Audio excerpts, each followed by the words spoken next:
Alam niyo po, marami sa mga bata lalo na ngayon ang ayaw kumain ng ampalaya kasi napapahitan po. Pero kung gagawa ako ng ampalaya na aalisin ko yung pait sa pamamagitan po ng paglamas ng ampalaya sa asin. Ganito pong gagawin ko. Una, gagayatin ko muna ng maliliit yung ampalaya. Yan. Katapos, lalagay ko sa isang planggana para malagyan ko ng asin at malamas ko. Kaya nga lang, aalisin ko po yung vitamina dito para makakain po tayo ng masarap na gisadong ampalaya. Kailangan gawin po natin. Pero yung iba, minsan ang ginagawa, sinusote muna yung ampalaya. Ewan ko lang kung tama yung sinasabi ko. At saka talagang ginagawa ko naman itong ganitong style. Then natutunan ko rin ito sa aking lola nung bata pa ako na gagayatin mo ng maliliit. Pagkatapos, lalagyan mo ng asin, lalamasin mo hanggang mapiga mo yung pinakakatas niya, kulay berde. Yun po yung mapait. Kaya nga lang, yun po yung sustansya ng gulay na ito. Kung gusto nating mapakain yung ating mga kids, bagay wala na naman akong maliliit. Para sa akin, tinuturo ko po ito sa inyo para mapakain ninyo yung inyong mga anak na ayaw kumain ng ampalaya. Lahat po ng ginayat ng ampalaya, lalagay po natin sa isang planggana para malagyan ng asin at malamas na rin natin. Magpapatuloy lang po ako, natapusin ko itong aking ginagayat. Panoorin na lang po ninyo. Ako nagagayat ng ganito, medyo ingat-ingat lang po kayo ha. Pamahiwa kayo kasi minsan sa di inaasahang pagkakataon pagka nagagayat kayo, nahihiwa yung kamay ninyo. Kaya biling ko lamang po, ingat kayo para wag po kayo masugatan. Pero sa totoo lang po, napakasustansya nito ang ampalaya.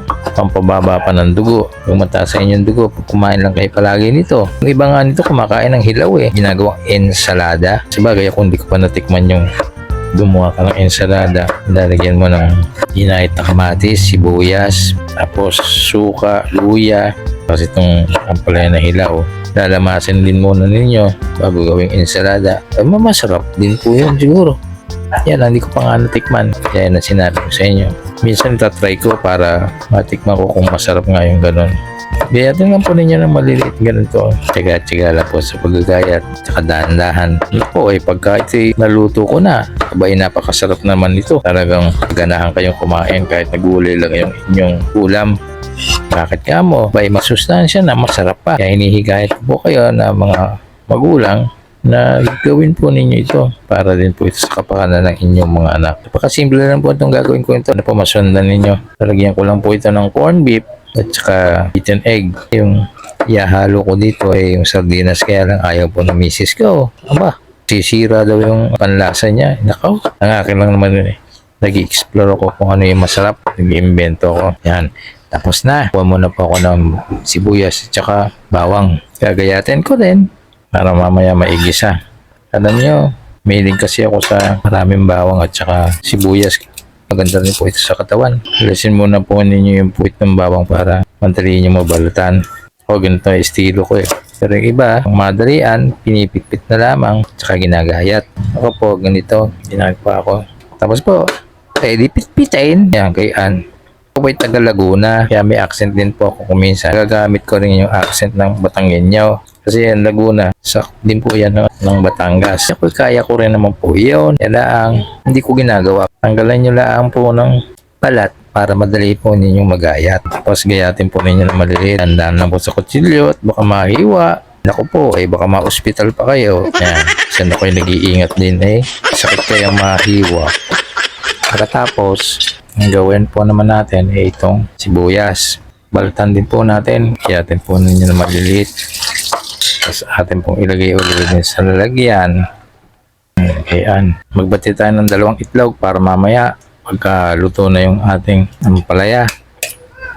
Budburan lang po natin ng kaunting seasoning para magkalasan man ng kaunti. Ito po ihahalo natin pang huli sa ating pagluluto. Ampalaya ng itlog. Tapos na po. Aalisan po natin ng tubig.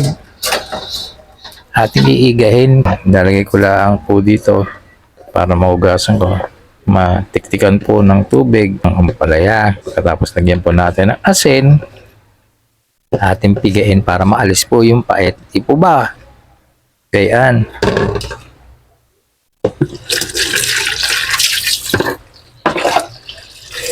Lagyan muna ulit natin sa palanggana.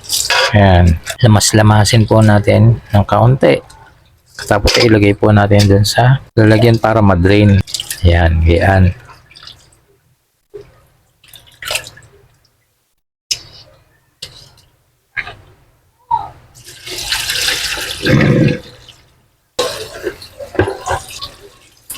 Pagkatapos patiktikan po natin are.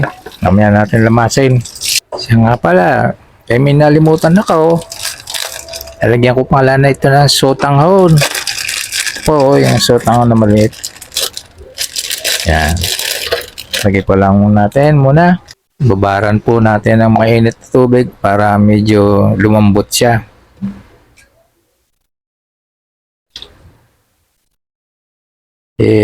Gusto po ng misis ko yung ganito para masarap ang kanyang kain. Mamaya lalambot na po yan. Medyo gupit-gupitin natin para maghiwa-hiwalay. Wala na ba ako nakalimutan? Open naman yung aking video pala. Kasi minsan baka nalilimutan ko naman. Ako'y tira ng tira. Wala naman pala akong video nagawa. Paghanap ko nga. Ba yan? Yung sinasabi ko pong corn beef, palibasa yung nagtitipid. Ito po, CDO. Ngayon, tatanggalan ko lamang po ng gilid para magamit ko, may labas ko ng maayos. Mga gilid lang po tatanggalin ko. Gugupitin. Bali, 60 grams po ang laman nito. Urong po natin para makita.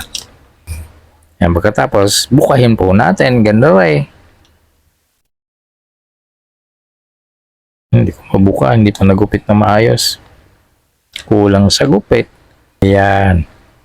Garne. Hindi pong kayo rin para maalis niyo po yung laman. Ito po ay sa mga pagtitipid. Yung 60 grams, 60 grams pag dalawa, kasi meron ka na rin 120 grams. Madami-dami na rin po yun. Pareho din. Ang gagawin ko at gupitin lang po yung gilid para atin pong pabuksan ng maayos ating makayod yung laman. Tapos ibuka po ninyo, nagupit ng maayos. Salbahe ito Ayan. Tapos yun yung medyo kayo rin para makuha ninyo yung laman. Tapos na po. Meron ka ng pang halo sa iyong gisadong ampalaya. Marami-rami na rin po, di po ba? Iurong po natin ang kaunti. Tingnan po natin yung sotanghon. Kung malambot na. Kaya mainit yung kanyang tubig. Hindi, para ito po ay medyo maliit dito. Pagka mahaba, ay hindi natin makakain. Gupitin po natin. Pero huwag nyo munang gugupitin na hindi mo ninyo binabad kasi matigas po ito. Para maghiwa-hiwalay po siya. Para pagka niluto mo, hiwa-hiwalay. Yan, tapos na po. Nai-prepare ako na lahat. Iayos ko lang po yung aking video para makita ninyo.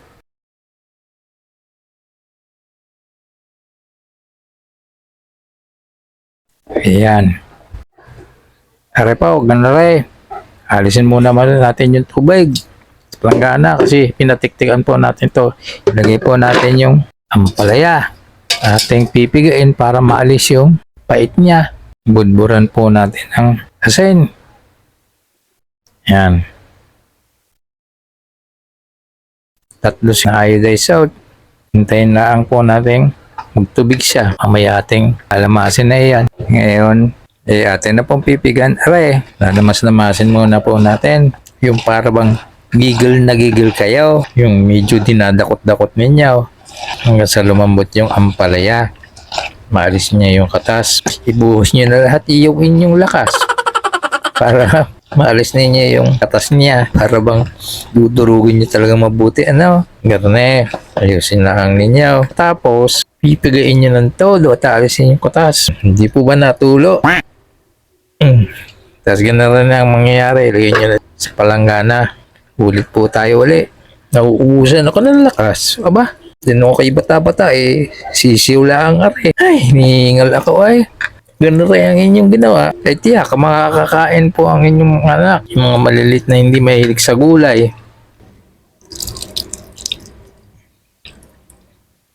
Naubos ang lakas ko Ano ba ito? Yan yung tubig na naalis niyo, yan yung mapait. Yan ang mangyayari sa kanya. Katapos, atin pong ilagay din sa salaan o strainer at atin pong huhugasan para maalis po natin yung maalat ng asin. Makakain na po yung mga bata. Pero ngayon, natitiis ko naman pong kumain kahit may pait ng konti. Huwag lang yun na talagang sobrang pait.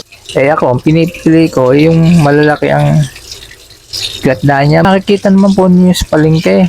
Yun yung bilhin nyo. Huwag yung masyadong Nalilitang ng gatla. Medyo hindi pa nabuka. Hindi mapait po yun. Kasi lagay po niyo dun sa lagyan para matiktikan. Natin po lulutuin. Ngayon ay balik uli po tayo sa ating pagluluto. Kanina ay ginigisa ko na po itong bawang. Hindi na kailangan ko palang pigyan yung ampalaya. Kaya magbabalik na naman po tayo. Papatuloy tayo. Buksan po natin yung kalan. Atin pong lutuin yung bawang.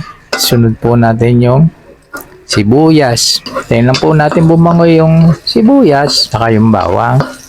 Atin na pong ihulog yung corn beef. Papalasa po are. Gisa din yung corn beef.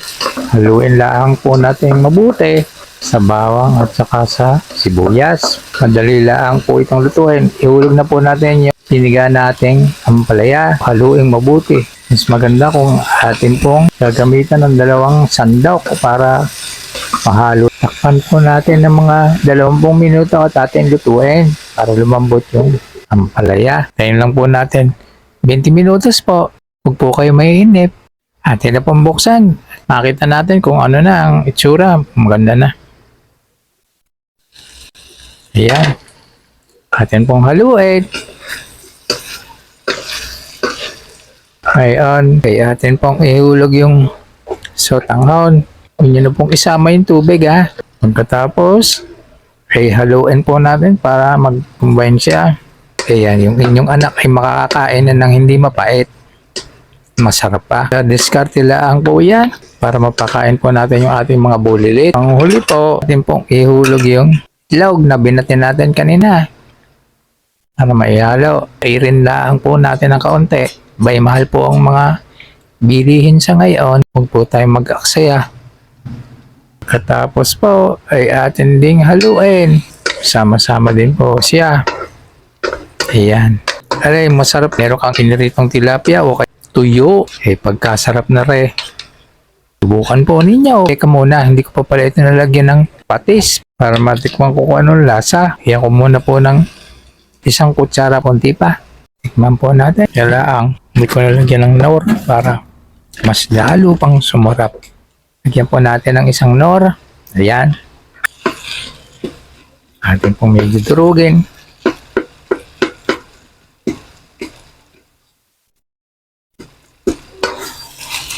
Tayo na po natin yung kalan.